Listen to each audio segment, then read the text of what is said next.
Hello बच्चों, DAV Class 5 Science Chapter number 9 Fuel. I'll read this chapter for you and explain you what is in this chapter actually. So let's start reading. When we run around for a while, we feel tired after some time. जब हम अपने चारों तरफ घूमते हैं, दौड़ते हैं तो हम क्या करते हैं? हम थक जाते हैं.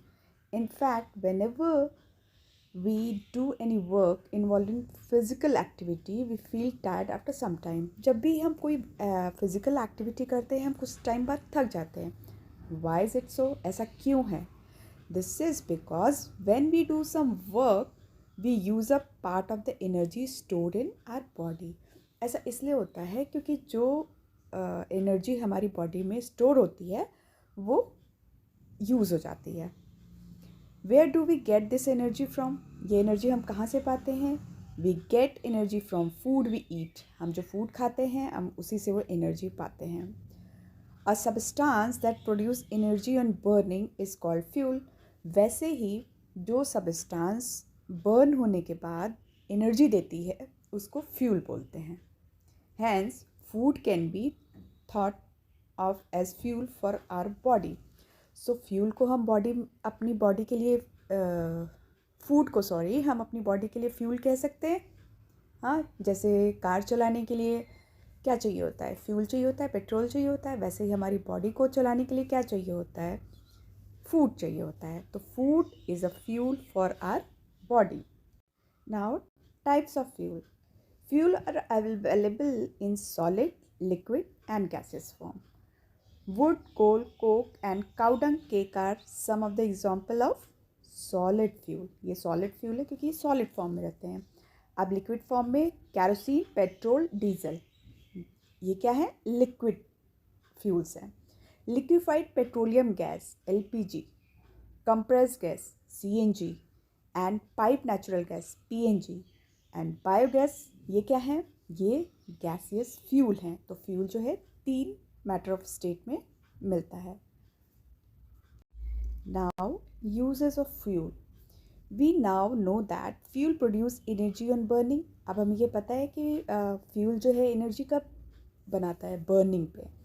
Energy is required for many purpose. और एनर्जी बहुत सारे पर्पस के लिए चाहिए होती है. We need energy for cooking, for the movement of train, automobiles and aeroplane. इन सब के लिए हमें एनर्जी चाहिए. For generating electricity, running various machines and so on. For getting energy, we use different types of fuel in a different situation. तो हमें इन सब चीज़ों को चलाने के लिए एनर्जी चाहिए होती है और वे एनर्जी हम कहाँ से पाते हैं? डिफरेंट टाइप्स के फ्यूल से पाते हैं. Now the next phase, domestic fuel. In earlier age, man discovered fire and learned cooking. Earlier age में क्या था? एशियन टाइम में क्या हुआ कि इंसानों ने जो है फायर को डिस्कवर किया, हाँ, और उससे क्या कुकिंग करना सीखा. At that time it was wood that was mainly used as fuel. Later cow dung cake, coal and kerosene also started getting used as a domestic fuel.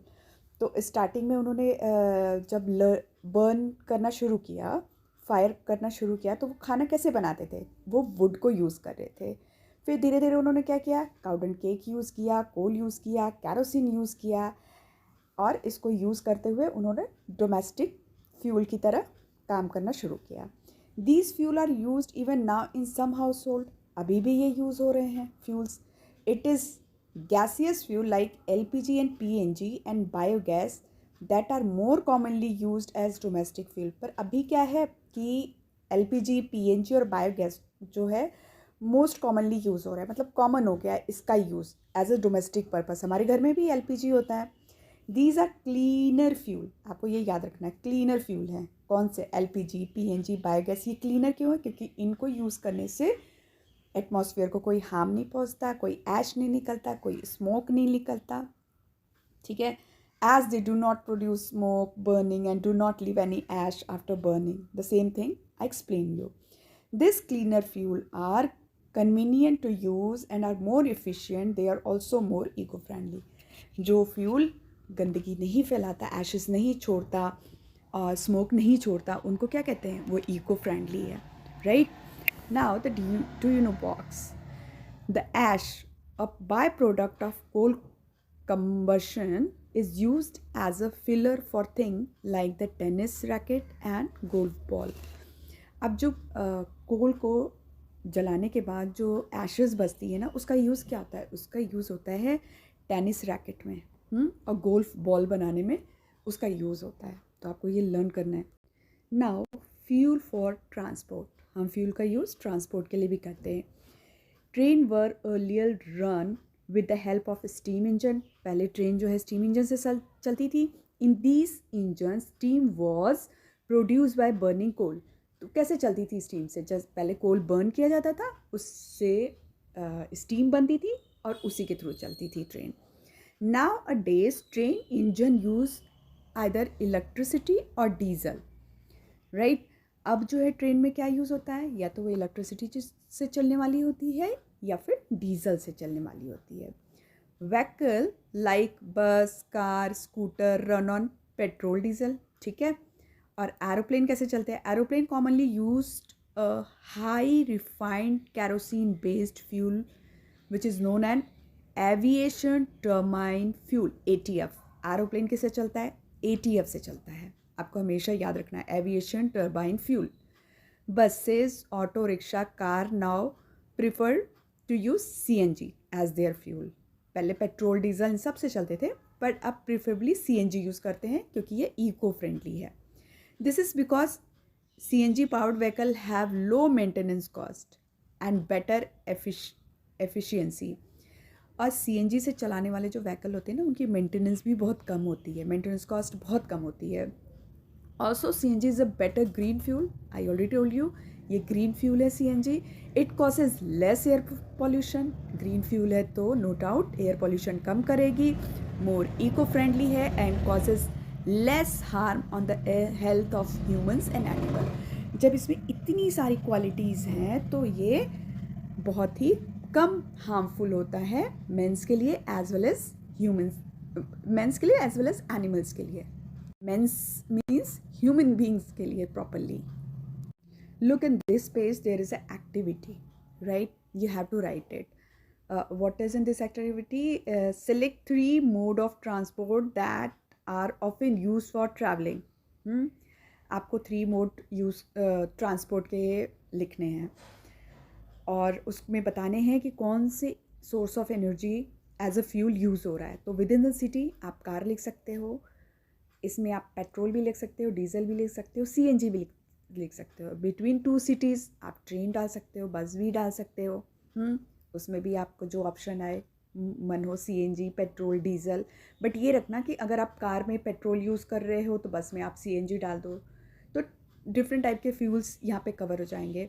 Now between 2 countries obviously it will be aeroplane, और उसके लिए आप क्या डालोगे? ATF, aviation turbine fuel, right.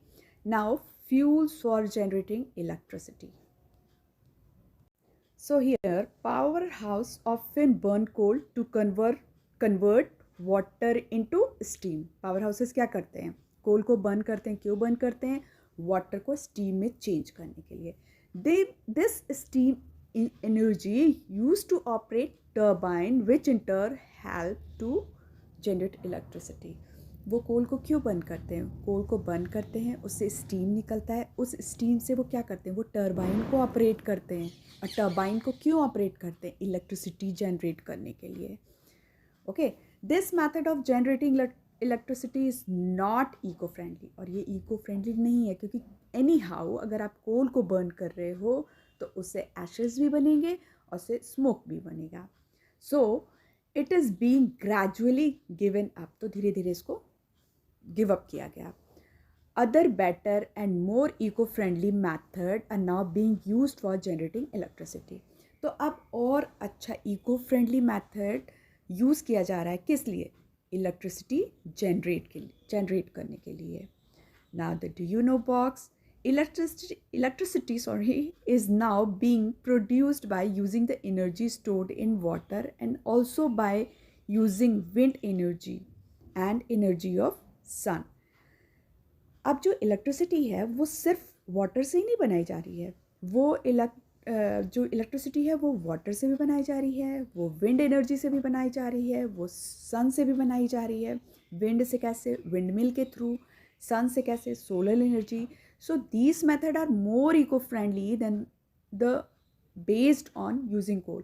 ये सारे method जो हैं वो मोर इको फ्रेंडली हैं इन कंपैरिजन टू कोल को बर्न करके बनाने वाले मेथड के। Now there is a next activity. Put the following step in correct order and draw the flow chart of the process. ये अभी जो हमने पढ़ा ना इलेक्ट्रिसिटी को जनरेट करने के लिए कोल के थ्रू क्या क्या प्रोसेस होते थे, तो उसी इस बॉक्स को फ्लो चार्ट में बनाना है। तो फर्स्ट क्या आ जाएगा? First is coal burn, right? Next water get heated up, then it produce what? It produce steam, then turbine turn, then what happened? Then it makes or produce electricity. That's the fact. These are the steps you have to write in a flow chart form. Now fuels and machines. Earlier household work like washing cloth, washing utensil, spinning, weaving, separating cotton from the seed and so on were done manually. ये सब काम कैसे होते थे? Manually होते थे, मतलब हाथ से ही हो जाते थे। This was time consuming. ये टाइम कंज्यूमिंग होते थे, स्लो होते थे और थकाने वाले, टायरिंग होते थे। Hand operated machine were then develop to help. तो फिर क्या हुआ? हैंड ऑपरेटेड कुछ मशीन्स डेवलप किए गए। किस लिए डेवलप किए गए? To help the work.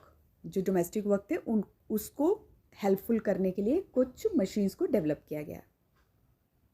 इन मशीनों को डेवलप करने से क्या हुआ? ये जो घर के काम थे, हाउस होल्ड वर्क थे, वो क्या हो गए? वो जल्दी होने लगे। हाँ, अ लेस टायरिंग मैनर में वो काम होने लगे। लेटर ऑन क्या हुआ? Later on machine working through steam generated by burning coal were invented. फिर धीरे धीरे क्या हुआ? ऐसे मशीन्स बन गए जो ये काम मशीन के थ्रू होने लगे। मशीन जो बने, और ये मशीन कैसे चलते थे? ये मशीन स्टीम से चलते थे। और स्टीम कैसे बनती थी?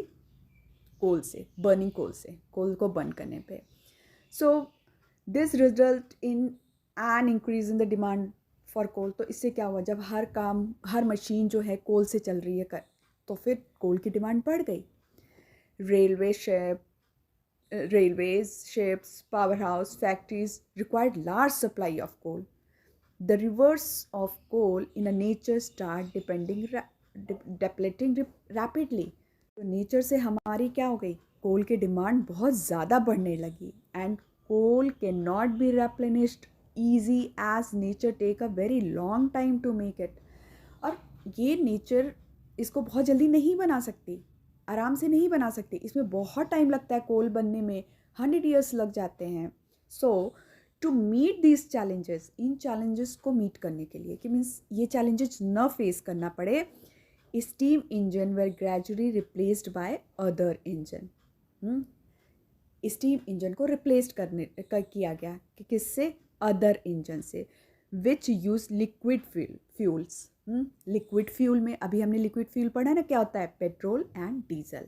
तो स्टीम इंजन्स की जगह पे ये लिक्विड फ्यूल्स वाले इंजन्स वगैरह, मशीन वगैरह यूज़ होने लगी। सो पेट्रोल, डीजल एंड कैरोसिन ये आ गए किस में? लिक्विड फ्यूल्स में। और ये कैसे मिलते थे? ये क्रूड ऑयल से मिलते थे। Refined crude oil. जब पेट्रोल हम निकालते हैं, चाहे हम अर्थ से निकालें, चाहे हम ओशियन में जाके निकालें, तो जो अर्थ से वो पेट्रोल निकलता था उसके through. However, petroleum reserves in nature are also limited and cannot be replenished easily. Petrol की संग भी वही प्रॉब्लम है क्या? ये भी बहुत टाइम लेता है बनने में, इसको भी हम बहुत जल्दी रेप्लेनिश नहीं कर सकते। सो हर नए फ्यूल के संग कुछ ना कुछ प्रॉब्लम्स होती रही, और उस प्रॉब्लम को ह्यूमन ने धीरे धीरे सॉल्व भी किया, उसका अल्टरनेट निकाला। सो बच्चों, इस वीडियो में हम इस टॉपिक तक ही पढ़ेंगे। नेक्स्ट वीडियो में मैं फॉसिल फ्यूल के से स्टार्ट करूँगी। तो पार्ट 2 में आप देखिएगा फॉसिल फ्यूल।